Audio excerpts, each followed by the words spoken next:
세상 흥미로운 소식을 콕 집어 전해드리는 피커TV입니다.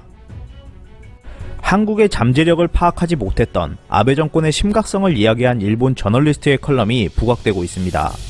일본 마그마그 뉴스는 작년 여름 한국의 첨단 소재의 수출 규제를 강화한 일본 정부이지만 그 영향이 뜻밖의 형태로 돌아오고 있다 전했습니다. 저널리스트 다카노 씨는 한국의 탈일본화에 거대한 부메랑을 맞았다면서 이것은 아베 정권의 자업자득이다 라고 주장했는데요. 아베 정권의 잘못된 판단으로 국익에 큰 피해를 준 것은 참으로 어리석은 행동임을 알아야 한다고 강하게 비판했습니다. 다카노 씨는 지난해 7월 한국 정부의 위안부 강제징용 등의 문제에 대한 태도에 불안해하던 아베 총리가 일명 간신으로 불리는 이바이 다카시의 조언을 얻어 반도체 제조에 사용되는 첨단 소재 3가지 품목의 수출 규제를 단행하는 조치를 취했다며 이는 천박하고 어리석기 짝이 없는 일이었다 했는데요. 이어 다카노 씨는 지난해 8월 일간 겐다이 칼럼에 게재한 내용처럼 일본 정부의 조치는 사실상 한국에 대한 보복이었고 이러한 조치가 부메랑처럼 돌아와서 일본에 피해를 줄 것이며 그 피해는 일반적으로 상상하는 것보다 훨씬 더 심각할 것이라고 경고했는데 이러한 우려가 아사히 기사에서 증명했듯이 한국의 탈일본화가 현실이 되어버렸다고 전했습니다. 그러면서 잠자고 있는 아이를 깨웠다며 탈일본화로 인해 한국이 참으로 귀찮은 존재가 되어버렸다는 발언을 이어갔는데요. 다카노 씨는 일본이 기술적 우위를 자랑하는 소재 부품으로 수출 규제를 단행하면 삼성과 SK 하이닉스, LG 등 한국의 최첨단 기업들이 금세 곤란해질 테니 이는 문재인 대통령의 콧등을 잽으로 치는 아주 좋은 전략이라고 아베 총리와 이바이가 생각했을 것이 틀림없다 주장했습니다.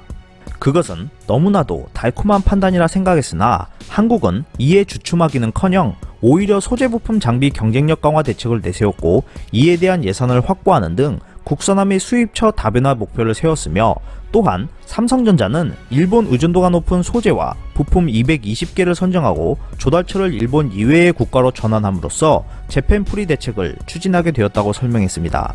이러한 흐름 속에서 일본의 빈자리를 틈타 새해 벽두부터 미국 화학기업 듀폰마저 한국의 생산 설비를 구축하겠다는 뜻을 보였다며 아베 정권의 참패라 언급했습니다.